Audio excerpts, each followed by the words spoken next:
बंधन mutual fund presents funds की बात। नमस्कार, मैं हूं दीपाली राणा। आप देख रहे हैं बंधन म्यूचुअल फंड प्रेजेंट फंड्स की बात और ये है हमारा सीएनबीसी आवाज का डिजिटल स्पेशल सेगमेंट और इसी पर आज हम बातचीत करेंगे मल्टी एसेट एलोकेशन फंड की। और इसी पर बातचीत करने के लिए मिस्टर प्रीतम सिंह हमारे साथ मौजूद हैं जो कि को फाउंडर हैं फर्स्ट मनी से। प्रीतम जी नमस्कार, स्वागत है आपका। और इनफैक्ट अब तो इतनी सारी म्यूचुअल फंड कैटेगरीज आ चुकी हैं, बहुत कन्फ्यूजन भी इन्वेस्टर्स को होता है, लेकिन आमतौर पे जब भी हम किसी फाइनेंशियल एक्सपर्ट से बातचीत करते हैं और उनसे पूछते हैं कि कोई एक या दो फंड बताएं जिनके साथ पोर्टफोलियो कंस्ट्रक्शन किया जा सकता है उन इन्वेस्टर्स के लिए स्पेशली जो इमीडिएटली ज़्यादा पैसे नहीं डाल सकते हैं, सिर्फ एक या दो फंड से शुरुआत करते हैं, तो हर किसी का जवाब होता है कि आप एक फ़ंड ले लीजिए, मल्टी एसेट एलोकेशन फंड, और आपको एक इकलौता फंड है जो कि हर तरीके का एक्सपोजर देगा।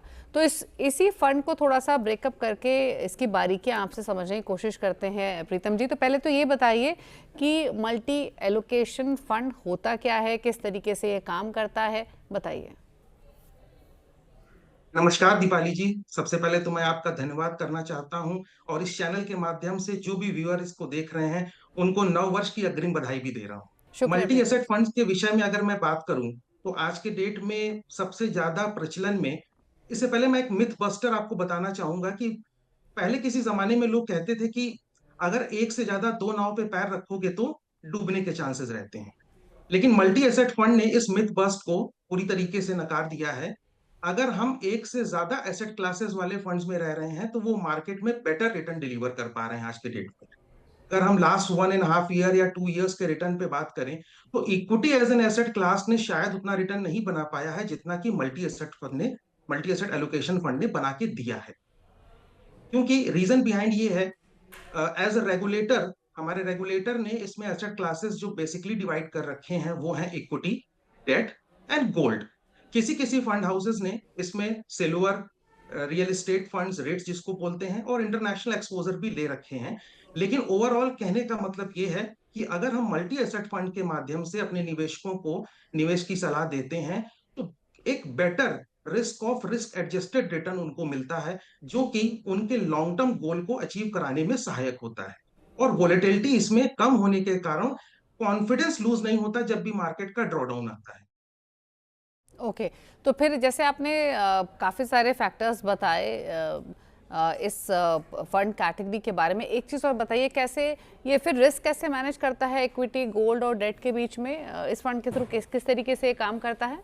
हाँ, दीपाली जी, इसमें बेसिकली फंड मैनेजर का एक अपना दायरा होता है जिसमें वो okay. Equity, debt, gold and silver में as per the market condition, economic cycle and some political reasons की वजह से भी जो टर्बुलेंस आने होते हैं उसमें वो लैटरल शिफ्टिंग करता रहता है between the boundaries of given by the regulators. Suppose करिए कि ओके। अगर मुझे अपनी इक्विटी को 45% रखना है तो मैं 45% के बाउंड्री में ही रहूंगा एज अ फंड मैनेजर। इस तरीके से रिस्क को मैनेज करना एक डिसिप्लिन वे में बेटर हो जाता है मल्टी एसेट फंड्स के थ्रू। अच्छा, आपने कहा कि इस फंड में कंपैरेटिवली वोलेटिलिटी कम देखने को मिलती है, तो यस। उसके पीछे कारण क्या यही है कि यहाँ पर वेरियस जो एसेट क्लासेस है वहाँ पर एक्सपोजर होता है, तो एक डाउन है तो दूसरा ऊपर रहता है, तो उससे एक बैलेंस मिलता है, या कुछ और भी फैक्टर्स हैं जो इस वोलेटिलिटी को मैनेज करते हैं? प्लस अगर हम रीसेंट मार्केट वोलेटिलिटी को देखें तो उस दौरान कैसी परफॉर्मेंस रही है? दीपाली जी, सबसे पहले तो मैं आपको इसको एक सिंप्लीफाई तरीके से बताना चाहता हूं कि अगर कोई भी फंड ऐसा है जिसमें 100% इक्विटी एक्सपोजर है तो that means investor is expose 100% to the equity market. वहीं पर अगर मल्टी एसेट फंड में उसका इक्विटी एक्सपोजर 40%, 45% या बिलो 50% है तो उसके पैसे में से 50% का ही एक्सपोजर सिर्फ इक्विटी मार्केट में है, 10%, 20% डेट मार्केट में है या डेट इंस्ट्रूमेंट्स में है, और बाकी का पैसा gold as an hedge category में लगा हुआ है या silver as a hedge category में लगा हुआ है।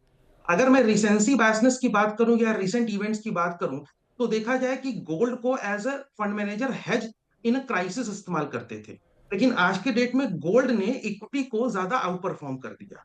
तो लास्ट 1.5 ईयर या 2 इयर्स में देखें तो multi asset funds have proven a better track record rather than equity funds और आमतौर पे जो delivering the एलोकेशन रहता returns। है इक्विटी वर्सेस डेट में, वो किस तरीके का रहता है? परसेंटेज टर्म्स में ज़्यादा झुकाव इक्विटी की तरफ रहता है? That depends upon basically the market condition. इसमें ओके। एसेट एलोकेशन टाइमली किया जाता है, डायनेमिकली मैनेज करता है फंड मैनेजर। इसमें कभी इक्विटी की तरफ बायसनेस रहती है, डेट की तरफ उतनी बायसनेस नहीं रहती, क्योंकि डेट एक स्टेबिलिटी रिटर्न प्रोवाइड करने के लिए डेट का इस्तेमाल किया जाता है।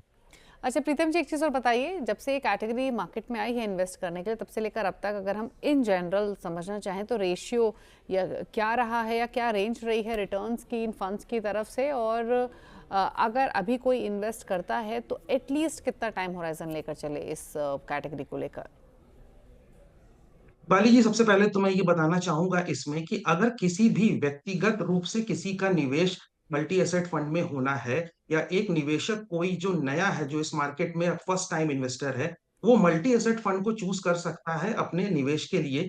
एचएनआईज स्मूथ कंपाउंडिंग चाहते हैं, इसलिए मल्टी एसेट फंड को इस्तेमाल करते हैं।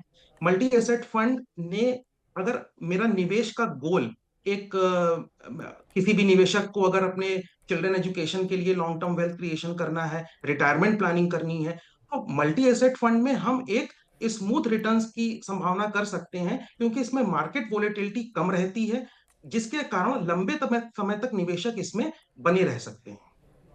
ओके। और किस तरीके के इन्वेस्टर्स ऑप्ट कर सकते हैं इस फंड को अपने रिस्क टेकिंग एपेटाइट के हिसाब से?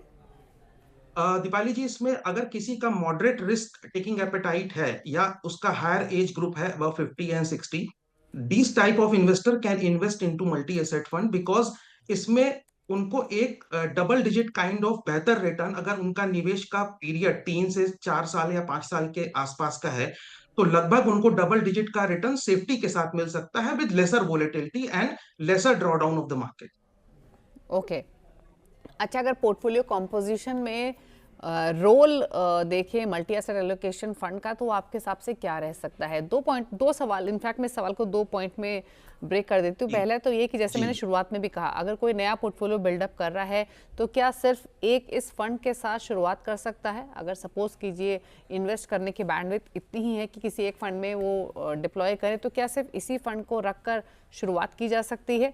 दूसरा सवाल ये है कि अगर किसी के पास 4-5 फंड्स बनाकर पोर्टफोलियो क्रिएट कर सकता है, तो वहाँ पर क्या रेलेवेंस रहेगी मल्टी एलोकेशन फंड की, या टोटल पोर्टफोलियो का कितना percentage allocation multi asset allocation fund में किया जा सकता है?